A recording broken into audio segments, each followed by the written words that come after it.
the more collapsed we are, or the more, up and out energetic we are, the less we are going to be able to contain ourselves. So there is a real sense of, lifting your chest, feeling your spine, deepening your breath, slowing your nervous system down. There is no containment without nervous system regulation.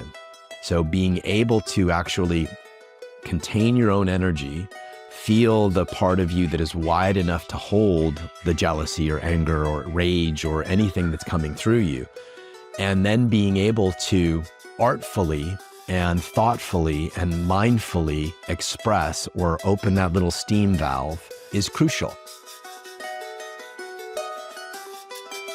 Hello, my name is John Wineland. This is the Embodied Relationship Experience podcast.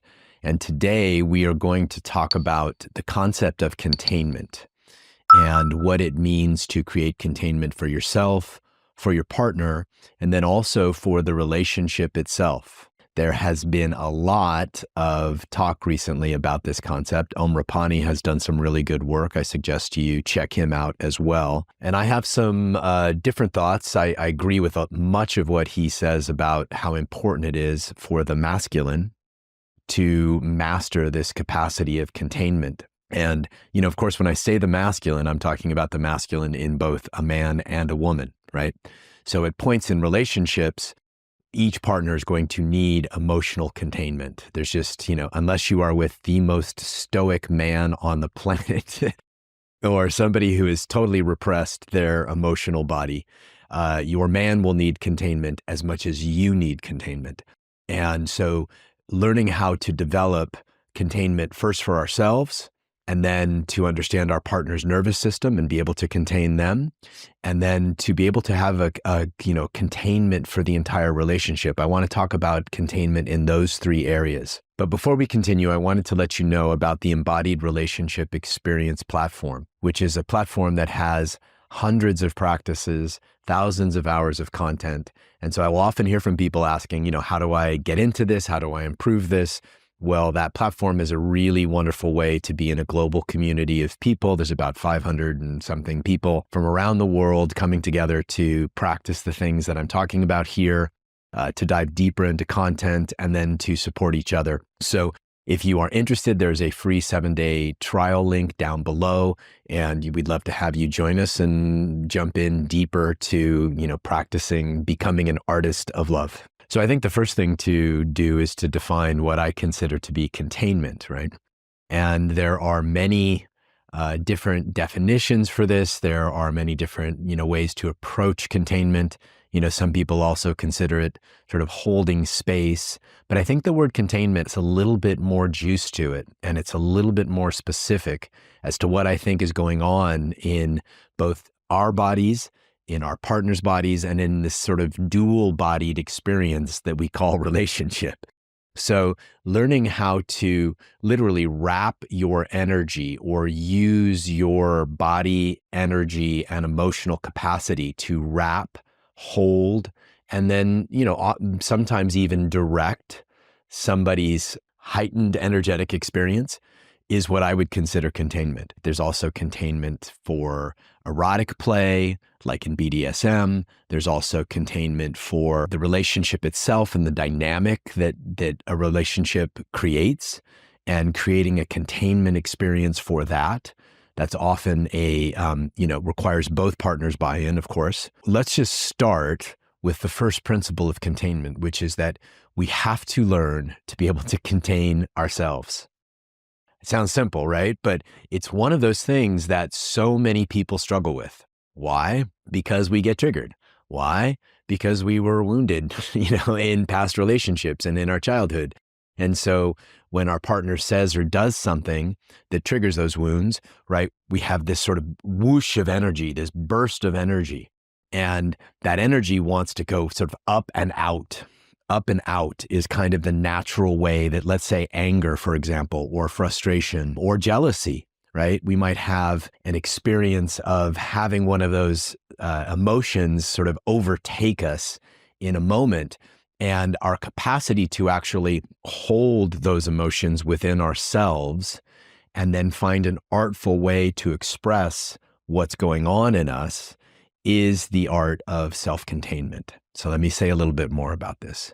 When you think about self-containment, what you're thinking about is you're actually needing to train your nervous system, which includes your energetic body and your physical body and your emotional body, and even your sexual body. You are training your nervous system to be able to hold the energy that moves through you. This could be sexual energy, like desire, for example. This is something I see a lot of men struggle with. This could be emotional energy, right? Again, the whoosh of anger or jealousy or fear, whatever comes up in the moment. This could be withholding, containing criticism, for example, right? Or unnecessary provocation of your partner. So containment can take lots of different forms. And I think a really good way to think about containment is to think about a nuclear reactor. I'll go to the extreme here. So to think about a nuclear reactor, many of us, many humans, have fiery and emotional experiences and sides of ourselves. And the cacophony of emotion that comes up when we're in the heat of intimacy or we're in the heat of relationship is, a lot. You could consider it like what goes on inside a nuclear reactor. If the containment for all that nuclear fission is not strong, then it is going to leak out and do some really serious damage. So the first thing we have to do is make sure that our system, which includes for men especially, our posture, our breath, our, sort of awareness, where our awareness goes, our nervous system regulation, all of these things are important for us to learn, to practice as we learn self-containment. So let me give a classic example of this. Let's say you're at a party with your feminine partner and, she's in a conversation with somebody else and it gets a little sort of flirty or whatever it is. You may have this rush of jealousy come through you, right? This rush of jealousy come through you. Now, if you are uncontained, right, then you'll go up to her or him or both of them and lash out. Like, what are you doing? Why are you flirting with him? It'll kind of show up as this projection of your uncontained jealousy or anger or fear. Or you might go in the other way. You might like shut down and seethe, right? And then you've got this sort of nuclear seething going on while your body is really tight and I would argue eventually going to explode. So there's this sort of measured approach to containment, which includes not just keeping your mouth shut, because that's not necessarily healthy either, but finding the ways to actually release a little of the steam, to turn a little valve that releases a little of the steam in a way that allows the energy to move through you and allows you to express truth to your partner, but is not this sort of explosion, a dam breaking, or the nuclear reactor, kind of exploding. And so the art of containment is first to really be able to recognize. So in the example I just gave, let's talk about jealousy at a party. You might feel like this whole whoosh of stuff come through you and you might have your mind might race and it's just like this very primal energetic experience. And so often what we actually need to contain in self-containment is this kind of very potent, very fast kind of onslaught of very big emotions. And so learning to be able to self-contain, to literally kind of lock it in a relaxed way, to ground, literally to feel the ground beneath you, to ground using your breath, meaning to counteract the up and out that whoosh of energy wants. Again, it's up and out, right? Your eyes will get big. Sometimes your face will get big. Your voice will raise. That is your energy wanting to go up and out. So containment is actually using the breath, using ground, using the spine, right? Using all of these sort of structural elements to pull the energy back down into your lower belly, into your deeper into your heart, deeper into your center column, and consolidate it there. So that is the first step of self-containment, right? When you feel that whoosh, right? to really just kind of take a moment, go inside, deepen your breath, feel the ground, right? And then you get to have a choice about how you want to let the steam out. So for example, I've often talked about jealousy as a beautiful opportunity to create sort of playful art, right? So a good example that I use is, maybe at the party, you pull your woman away from the guy she's talking to gently or whatever, you wait for a moment, and then you whisper in her ear, don't make me fight that guy, right? Or you play if he looks over here at you one more time, I'm going to go tackle his ass. You're letting off a little bit of steam, but you're still contained. Containment is not all out stoicism, right? And that's, I think, a mistake that a lot of people make, especially men. They think I've got to clamp down all the emotion. I've got to, deal with it myself. That rarely works. Why? Because the nuclear reactor is firing on all cylinders, and there needs to be some outlet. So one approach is what I just did to kind of make some humor out of it, but to honor what's moving through you, right? It could be as simple as, when I saw you talking to that guy, I got so jealous and I wanted to, run up and throw you over my shoulders and take you out of this party. So it could be any of those things. Another way to let the steam out, and this is true for both women and men. What I'm talking about here, I just want to circle back for a second and make this really clear. What I'm talking about is the masculine in any moment is responsible for containment. Now, is the masculine always the man? No. In many healthy, polarized relationship, the man is holding this sort of pose of containment, or the sort of masculine pole of containment, or holding space, much of the time, 70%, 60, 70, 80% of the time. But there are often times when women who will struggle, when the feminine will struggle with containment, the feminine in a man, the feminine in a woman, right? No matter how you identify gender-wise, the more feminine a human being is, the less contained they are normally. And the more, this is the thing that I've seen over many, many years, and the more they actually crave containment, right? So the more feminine, the more fiery, the more volcanic, the more orgasmic, the more, wild a feminine being is, again, man or woman, the more that they will both resist containment, right? Because just the volcano wants to explode. The volcano is programmed to explode, right?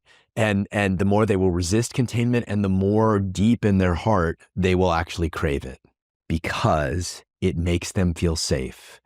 A volcano exploding emotionally, an emotional volcano exploding, does not feel safe. They feel afraid, they feel ungrounded, they feel out of control. Most of the time are scaring themselves with their heightened emotional experience. So it's true for all of us that we will all resist containment and then crave containment. And so it's such a beautiful paradox to be able to learn the art of containment. I want to express to, everybody listening out here that this is a skill that's not just for men. This is important for men and very important for the masculine. But at any point in a healthy relationship, each partner will be having to hold space, will be having to emotionally contain both themselves and their partner. So this is something that I hope women can, take to heart as well. So back to self-containment.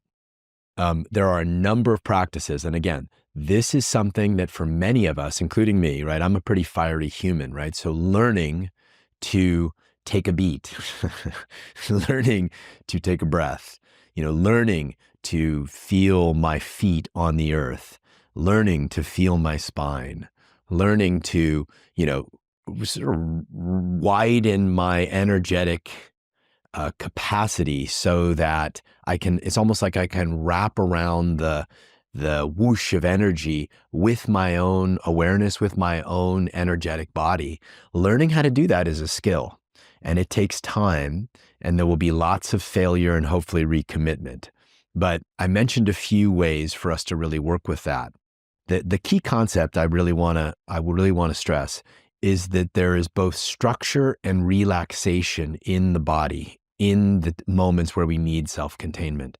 So the more collapsed we are, or the more, up and out energetic we are, the less we are going to be able to contain ourselves. So there is a real sense of, lifting your chest, feeling your spine, deepening your breath, slowing your nervous system down. There is no containment without nervous system regulation. So being able to actually contain your own energy, right? Feel the part of you that is wide enough to hold the jealousy or anger or rage or anything that's coming through you. And then being able to artfully and thoughtfully and mindfully express or open that little steam valve, right, is crucial. So in some instances, it might be appropriate for you to actually remove yourself from the experience and then go into the bathroom, for example. Let's say we'll go back to the party and jealousy. So if you feeling like, if I talk to her, I'm going to explode, then what that's telling you is that you have to take responsibility for moving that energy, right? So you might go into the bathroom for a minute and just have a silent tantrum or a bit of a, like just to move the energy out, or you might pound on your body, or you might sort of release with sound. Anything that you can do to artfully and thoughtfully move the energy is containment. Containment is not just locking down on things. So that is one way that you could do it if your emotions are so strong that you're afraid you're going to say something you're going to regret, or you're going to blast your partner with way too much energy. This is very true for women as well. So really true for women as well, because I see a lot of women who believe that it is the masculine's job solely to contain whatever they're bringing, right? And we have to understand that our partners have certain capacity levels, right? And each capacity level might be different. In fact, it is different for every partner. So to expect, ladies, I'm talking to you, to expect I'm just going to, be the exploding volcano and expect him to put his body over the top of the volcano and keep it from exploding. That's just unrealistic and, quite honestly, unfair. So there is a certain amount. This is why self-containment is so important, and finding out, what are the valves, the little pressure valves that you can open to release some of the energy while maintaining a sense of structure and a sense of containment. And so what we'll find is that oftentimes it's important to leave a conversation so that we can move the energy and then come back into our center column, come back into our core. Sometimes it's just a matter of, taking a beat, taking a breath, feeling the center column of your body, which is this sort of really beautiful space between your throat and your perineum, really feeling that part of your body, pulling the energy back into the center of your body rather than having it just, expand and explode, pulling it back, and then finding ways to express it. I like the 3-sentence rule as a way to really practice containment. So let's say you're in that party, watching your partner, get a little flirty with somebody else, or watching somebody else get flirty with your partner. You have all these things, you take a few breaths, you walk over there, and you have you shake the guy's hand, and then you say to her, you pull her aside and you say, when I saw the flirty energy between you two, and I'm not blaming you for anything, I had the deep experience of jealousy and possessiveness. And I noticed I had some fear about you wanting somebody else. 3 sentences. Expressing what's true, right? In a way that doesn't blame them, but also expresses the truth, the deepest truth of your heart. So part of a really good containment practice is to understand the deepest truth within yourself, the part of you that is actually causing most of the energy to get amplified, and then opening that valve, that pressure valve, in a way that won't damage your partner, or in a way, ideally, that creates closeness and intimacy in your partner.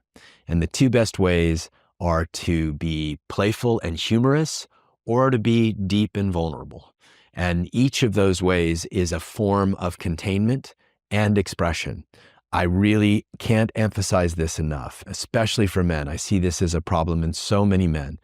And I've certainly put this pressure on myself where there's just too much energy coming at me. My nervous system cannot just sort of hold it. I need to be able to release a little of the energy myself, and I need to be able to manage it, titrate it, however you want to describe it.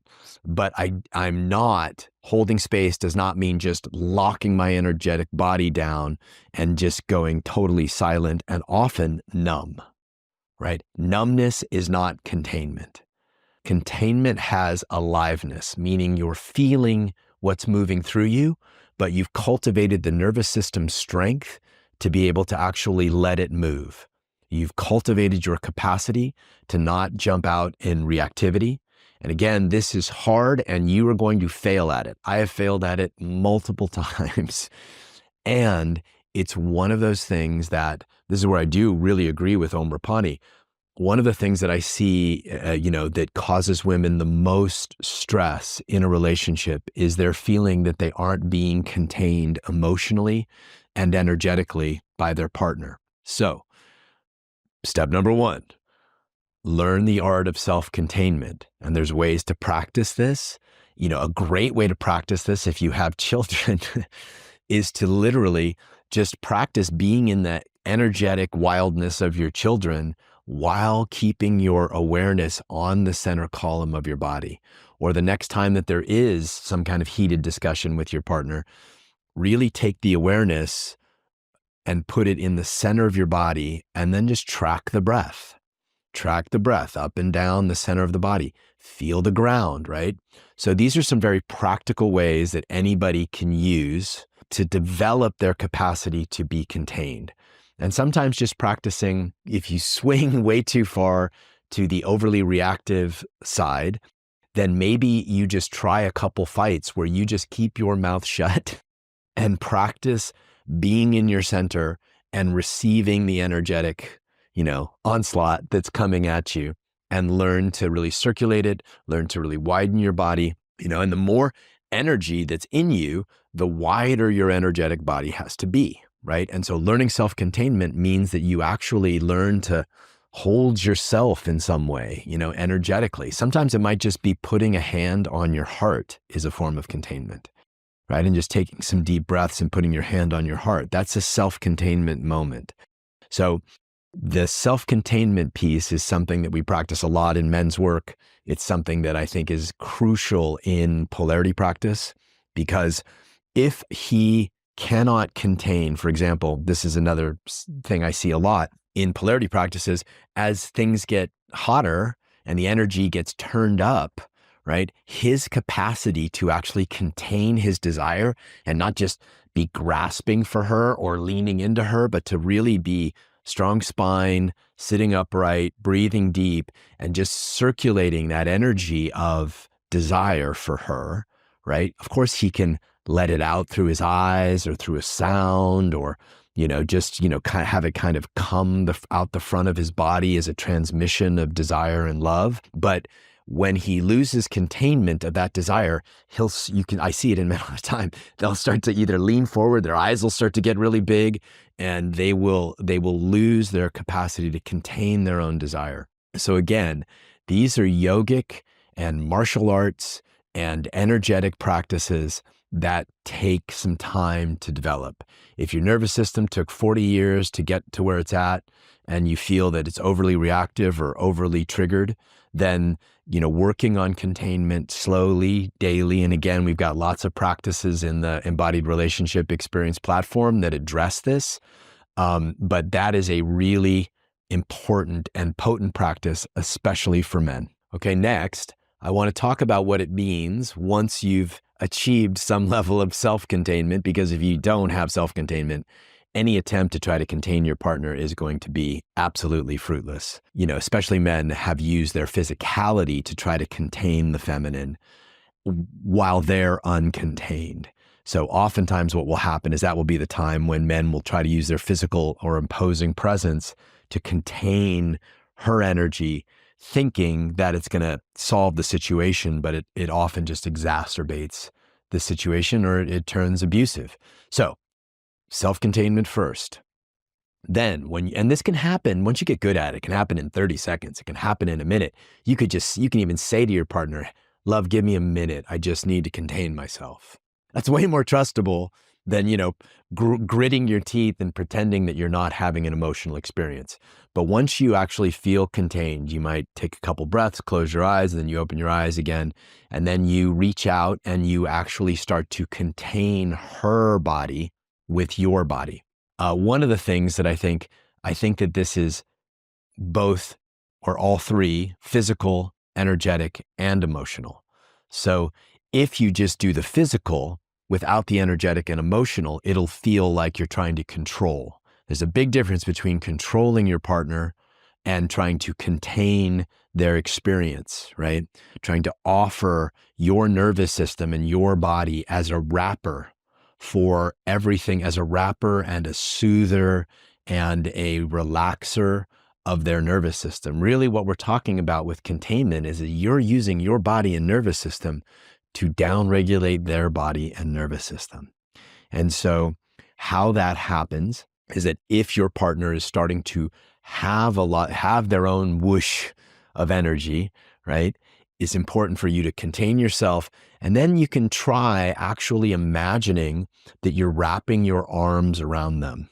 So let's say it's really hot and you don't, touching them probably wouldn't be a good idea, but you can always wrap your arms around them energetically. You can imagine holding them, pulling them close. You can look into their eyes and hold their eye contact, and you can contain them with your eye contact. You can deepen your breath, and then your practice and your energetic body will then begin to ground their body. And in many cases, it is appropriate to touch. So you can put your hands on their upper thighs, for example, and just press down. You can use soft, gentle words to downregulate their nervous system. And then you can learn to wrap your energetic body around their energetic body and watch. Sometimes it takes very little time, sometimes less than a minute, right, of you doing that and you offering them the emotional and energetic and then often physical containment. Sometimes just putting your arm around a partner, this is a form of containment. And of course, if it's just physical, you're not present, there's no energetic component to it, there's no heart-centered component to it. And when we talk about energetic, what I'm really talking about is the heart, right? Is the heart activated? Because the heart is the center of our energetic body. The heart is the battery, the kidneys as well, but that's Qigong. But keeping it simple, the heart energy is the energy that contains, that calms, that soothes, right? And so to stay connected to our heart, to stay connected to our breath, and then to gift our partner in that moment the downregulation that we've just created for ourselves, that is what it means to contain your partner and contain them emotionally. Now, there's other ways that shows up, right? But I just really want to focus on the energetic and physical. So if somebody is going into a heightened triggered response, a fear response, a trauma response, oftentimes a fear response, again, the energy is going to want to come up and out because that's what anger does. That's what rage does. That's what most strong emotions do. They want to go up and out. So your practice of really using your body, sometimes it might be as simple as just holding them tight and pressing their body into your body and just breathing with them.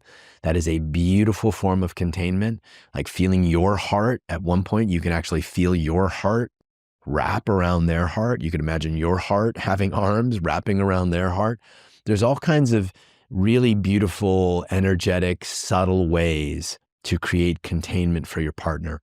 But the thing to realize is that when they are going into a traumatized or fearful response, they will often be leaving the present moment. They might often be leaving their own body, right? Because they have to it wasn't safe to be in their body when they were young. This happens quite a lot. So your capacity to actually breathe them down use your breath to help breathe them down, use your heart to wrap their heart, maybe use your physical body to hold their physical body. All of these elements are really important and very effective, quite frankly, very effective elements of containment. So if you are, this is especially true for the masculine, right? This is especially true when you feel your partner's energy revving up, when she's feeling in a bad mood or critical or complaining, right? Before you deal with the content, you have to deal with the nervous system. And look, this is hard, especially when you feel like all that energy is uncontained and coming at you. This is very hard practice. So this is ninja level shit, quite frankly.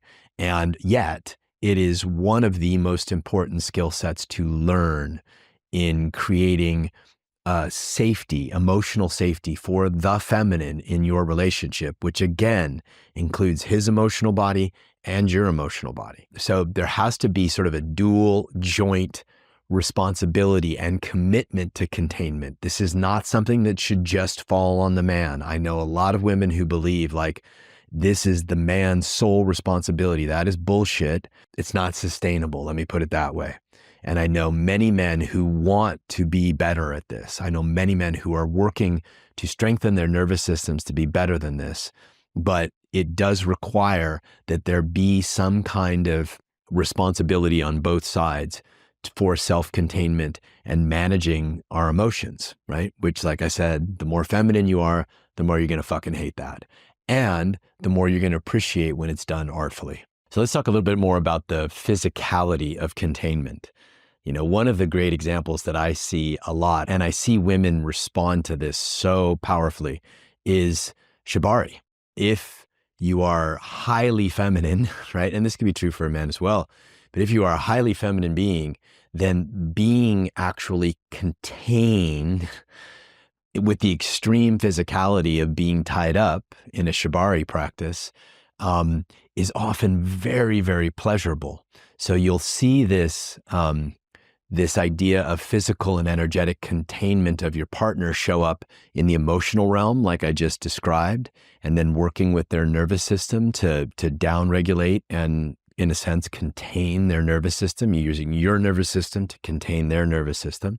But it's also very true in the erotic playground, right? So in many dom-sub dynamics, the dom is containing the sub. You know, the woman can be the dom and the man can be the sub, but whoever's in the dominant role is responsible for the energetic containment. What that can often mean is being certain directional.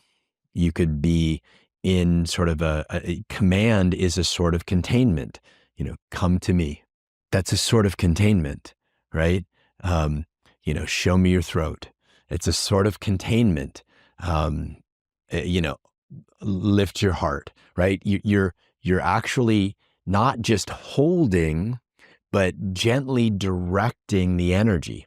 There's a misconception that containment is just the static holding of the experience, but really good containment also navigates the energy, also sort of directs the energy. There's time and space involved. There's a place where the energy is happening, and the masculine containment responsibility is to manage that, right? A great example of this sexually, right, is this capacity to breathe her energy back down into her lower body.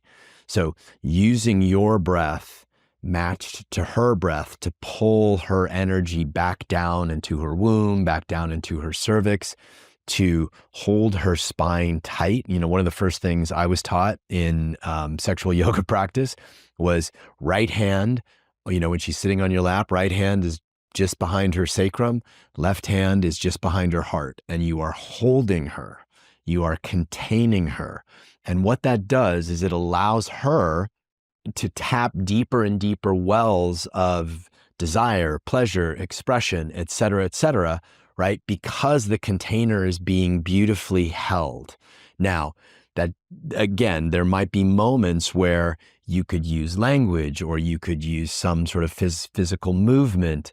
You could grab her tightly, or, you know, you could express something through your face and sound, right? You can be expressive. This is the mistake I think a lot of men make, is they think that containment means absolute fucking stoicism.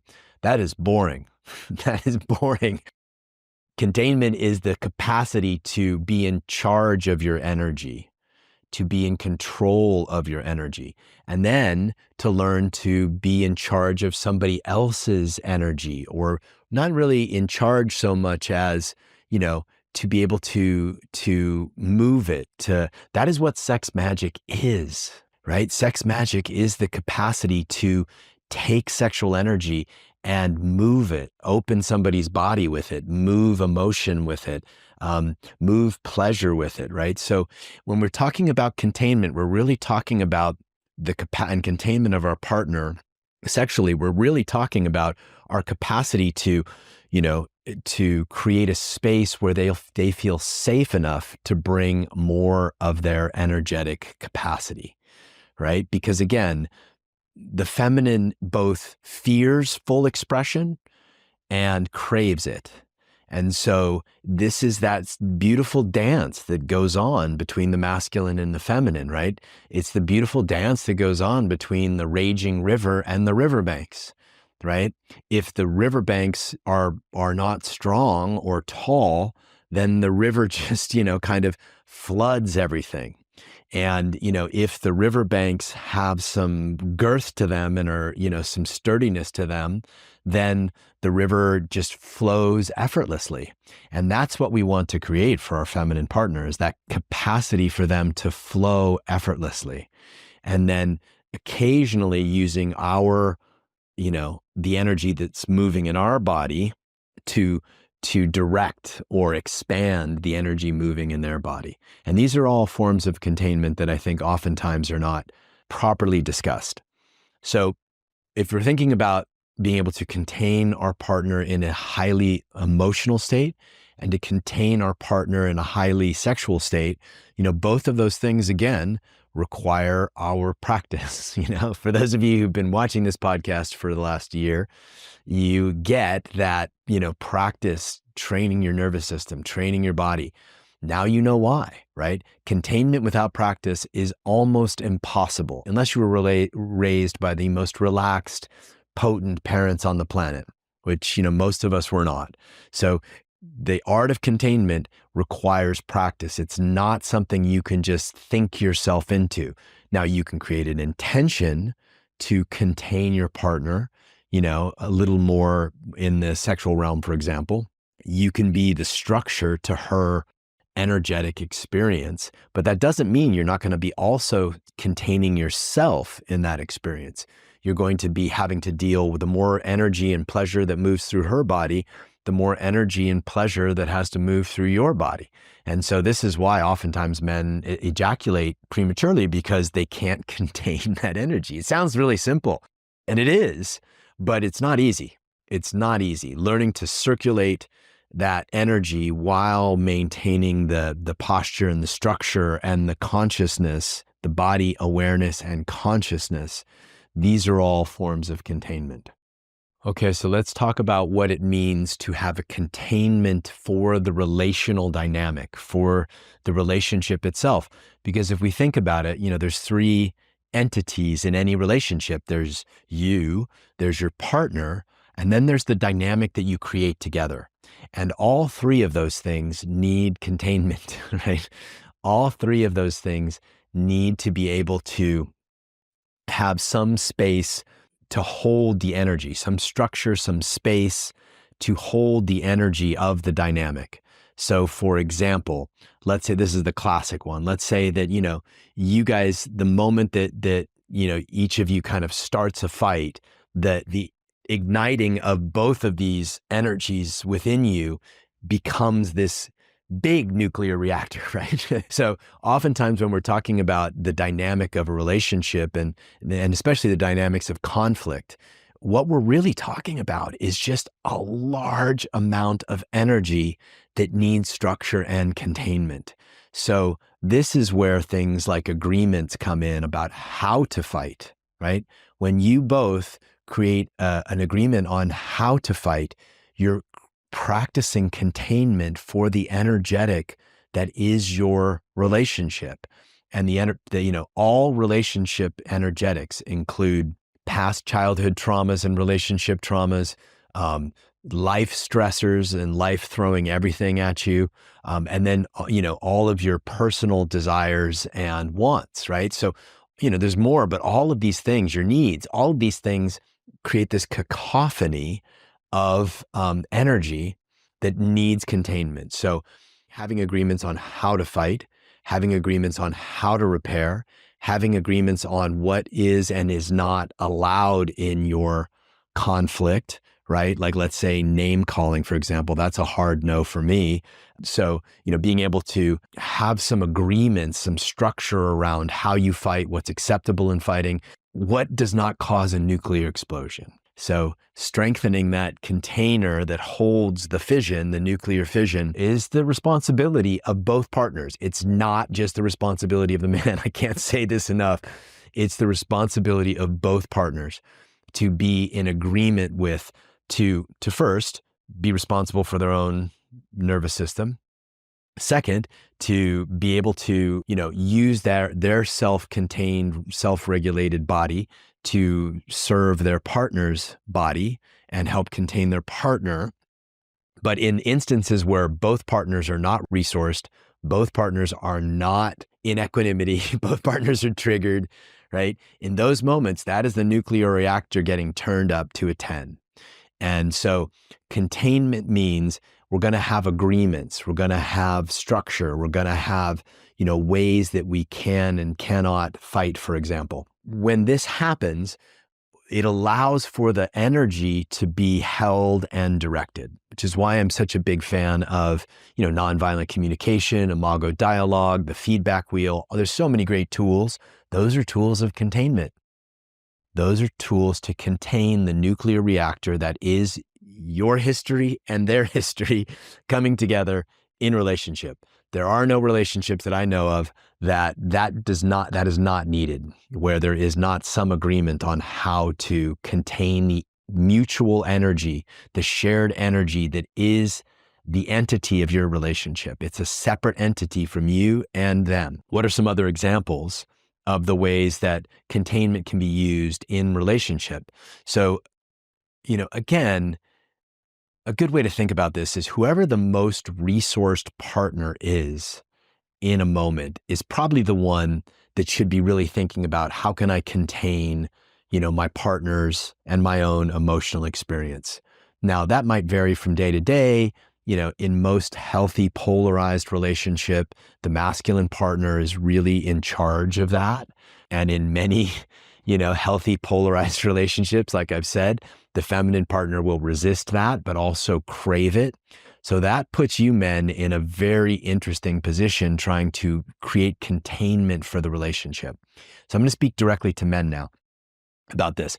So creating containment for the relationship, that entity, that separate entity that is the two of you together, requires you to step more into both being the energetic experience, the grounded energetic experience of conscious awareness, right? What does that mean for those of you who are not meditators? What that means is that you are aware of what's happening in the field of your relationship pretty much at all times. You have some part of your awareness. Some of your awareness can be on work. Some of your awareness can be on the kids. Some of your awareness can be on, your community or your hobbies or that kind of thing. But some of your awareness is trained to feel the field of the relationship and to use your consciousness and awareness and, feeling body to be able to create things that, help contain and in many ways direct the flow of the relationship. So a great example of this is rituals, right? You may find that, having a Friday night temple space ritual is really good for containing the love that you guys share, right? And it's also very nourishing. It could be something like, family rituals, like, certain family trips or, even holiday rituals, or it could be you guys drink tea together in the morning and that's your ritual. There's lots of things that are possible that you can feel the relationship needs so you can create containment.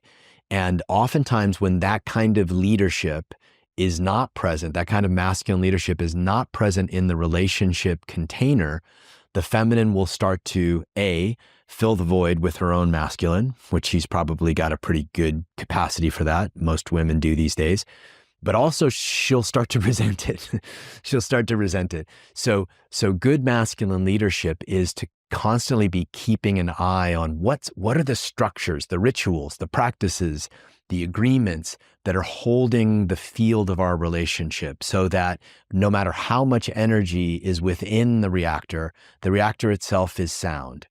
And let's see, another great way to think about this is, what are the areas of growth, for example, or the spiritual practices, for example, or again, the sexual practices. Maybe you decide to, part of what your relationship needs is it needs to come to a workshop and learn, sacred intimacy and tantric practice. I mean, there's all kinds of ways that the masculine can help contain and guide the field of relationship.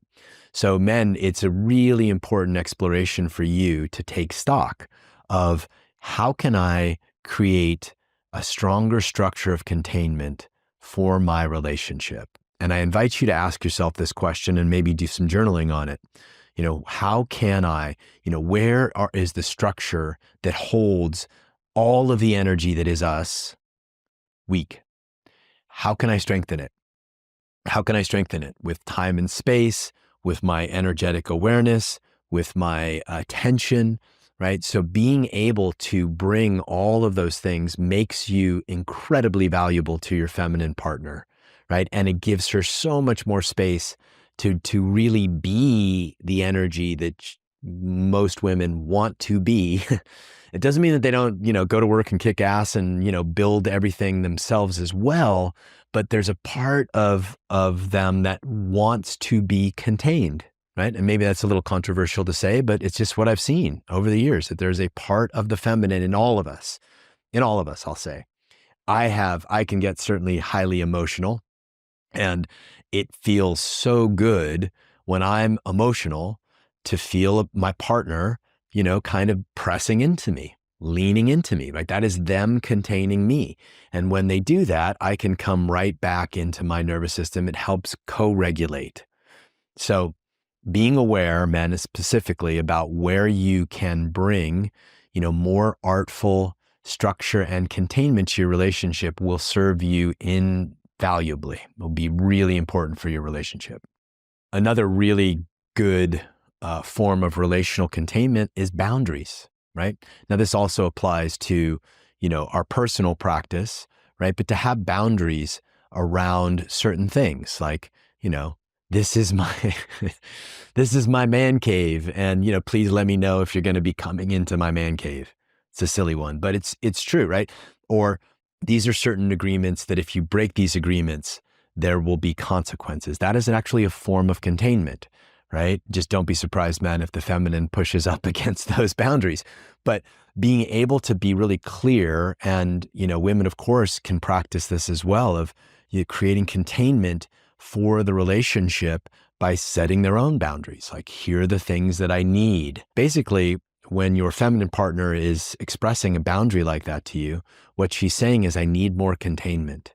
I need you to be aware of the leaks and the energetic, fissures that are causing our structure to crack.